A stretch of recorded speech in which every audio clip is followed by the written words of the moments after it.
il peut attendre. Oui, Penda Mbop dit qu'Alassane Ouattara doit accepter d'être un président de transition. Mais c'est ce que ce président de transition-là, Ouattara ne sera pas un président de transition. Ouais. L'homme qu'il faut actuellement à la Côte d'Ivoire en tant que facteur de stabilisation, c'est Alassane Ouattara. Il a le charisme, il a l'expérience, il n'est pas en terrain inconnu. Si vous essayez de faire de Ouattara un président de transition sans apaiser les tensions et stabiliser la situation, les tensions vont encore ressurgir. Parce que les jeunes qui ont l'âge actuellement de Soro sont aussi pressés de venir au pouvoir. Je vais te rappeler une chose. Galbele Goudé, dans ses interviews, il a dit que Soro, tôt ou tard, on va se rencontrer dans une confrontation politique. Donc, Blé Goudé, peut-être pour lui, c'est terminé. Mais il y a d'autres Blé Goudé qui sont derrière, qui attendent.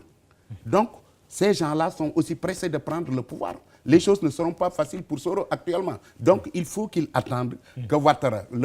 On va réformer la Constitution en Côte d'Ivoire, remettre le problème de la nationalité en Côte d'Ivoire. Parce qu'en Côte d'Ivoire, tu peux avoir un grand-père né en Côte d'Ivoire, ton père né en Côte d'Ivoire, tu es né en Côte d'Ivoire et tu ne peux pas avoir la nationalité ivoirienne. Et il faudra revoir tout ça. On va revoir tout ça. Penda Mbop, Oui. pour vous permettre de préciser votre idée, est-ce que quand vous parlez de Ouattara, président de transition, vous voulez dire un seul mandat puis s'en va? Oui, moi je le vois avoir un seul mandat. Deuxièmement, je le vois comme quelqu'un qui devra jeter les bases d'une véritable démocratie en Côte d'Ivoire. Je suis d'accord, il y a toutes ces réformes à faire autour des institutions, toutes les réformes à faire concernant l'économie de la Côte d'Ivoire, redonner confiance au pays, aux bailleurs de fonds. C'est-à-dire, il a un vaste chantier, Ouattara. Mais qu'on le veuille ou non, il fait partie justement d'une classe politique qui s'est épuisée ces 10, 20 dernières années. C'est-à-dire, il faut qu'on accepte aussi, quand on voit le parcours d'un homme politique, on doit voir ce parcours sur une très longue durée. Je crois, Ouattara, depuis la fin de Houphouët, il se bat. Et Houphouët est décédé depuis quand? Or, aujourd'hui, tout cela fait partie de son parcours. Vous voyez, vous, Ouattara, être là encore 10, 20 ans, ce n'est pas possible. Moi, je crois qu'il faut qu'il l'accepte. Il peut préparer les nouvelles générations à jouer un véritable rôle, réformer même l'institution qu'est le président de la République. Il peut tout revoir. Je crois qu'il peut rendre un énorme service à la Côte d'Ivoire. Mais dire, parce que je sais que derrière, à côté de lui, il y a des gens de très grande valeur, de grande qualité. Il faut aussi qu'il prépare la relève. C'est comme ça qu'on peut percevoir un grand homme politique. Parce que aussi l'opposition est difficile, ça fatigue. Or, moi, voir Ouattara aujourd'hui, et j'avoue qu'on ne peut pas, avec tout ce qui s'est passé, ces 4 mois, liquider Guillaume Soro de cette façon-là, en le reléguant, en le marginalisant. Ah, mais ce n'est pas possible. Moi, je vois Soro, si par exemple Ouattara n'avait pas eu la présence d'esprit de le tirer de Gbagbo, peut-être que la donne, ça aurait donné autre chose. Je pense qu'il y a un contexte, il y a une accélération de l'histoire quelque part. Il faut qu'on l'accepte, qu'on ait une lecture correcte et qu'on arrive à faire les meilleurs choix pour la stabilité et l'avenir de la Côte. Très bien. Penda Mbop, il nous reste 3 petites minutes. On va être obligé d'arrêter ce débat. La dernière question, très rapidement, c'est le rôle de la CEDEAO et de l'Union africaine dans cette situation en Côte d'Ivoire. Est-ce que ces deux institutions, vous les avez senties, elles ont joué le rôle qu'on attendait d'elles? La CEDEAO, oui, tout à fait au début. Mais son travail a été plombé par l'intervention de l'Union africaine.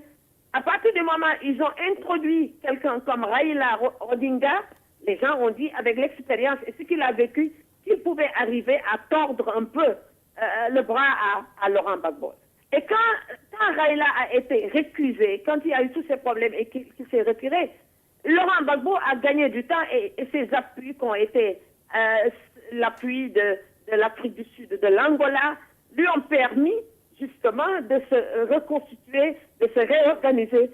Finalement, l'Union africaine n'a pas joué le meilleur rôle dans cette crise. Par contre, la CEDEAO a eu une attitude et il y a eu très peu de divisions à l'intérieur de la CEDEAO. En dehors du Cap-Vert, La Mauritanie qui n'avait pas, et la Mauritanie ne fait pas partie de la CEDEAO, mais qui n'avait pas une position claire, c'est l'Union africaine. Mais en dehors du Cap-Vert, qui semblait être plus ou moins influencé par l'Angola, on peut dire quand même que devant cette crise, il y a eu une cohésion de la communauté ouest-africaine. Très bien. Et la CEDEAO, si on avait laissé la CEDEAO sans y faire intervenir les États de la SADC sous le couvert de l'Union africaine, peut-être qu'on aurait trouvé la solution depuis très longtemps parce que tout le monde était d'accord au sein de la CEDEAO. Moi, je trouve que la CEDEAO est une institution absolument à consolider pour ce qui concerne l'avenir de la sous-région. Merci Penda Mbow, merci d'avoir participé à ce débat. Vous êtes professeur d'histoire à l'Université Cheikh Anta Diop de Dakar. Modou Goumbala, on termine avec vous.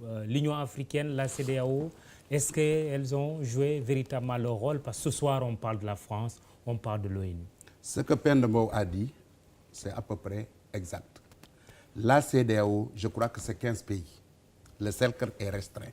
L'ensemble des pays de la CEDEAO, eux, ils étaient d'accord pour que Gbagbo cède le pouvoir par la négociation ou par la force. Et l'ensemble de ces pays de la CEDEAO, tous les pays, à peu près, chaque pays était engagé et a apporté des forces d'intervention internationale au cas où Gbagbo refuserait une solution pacifique. Mais au niveau de la CEDEAO, les pays qui étaient en avant, c'était vraiment le Sénégal. Et pour ça, je félicite le président Wade.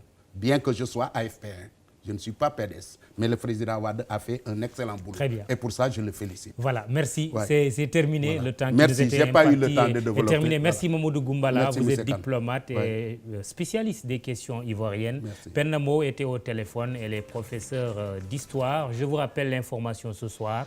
C'est presque fini pour Laurent Gbagbo qui est maintenant à négocier son départ avec l'ONU, son départ du pouvoir bien sûr, et le président élu et reconnu comme tel par la communauté internationale, Alassane Ouattara, va certainement être installé dans les prochaines heures ou en tout cas dans les prochains jours.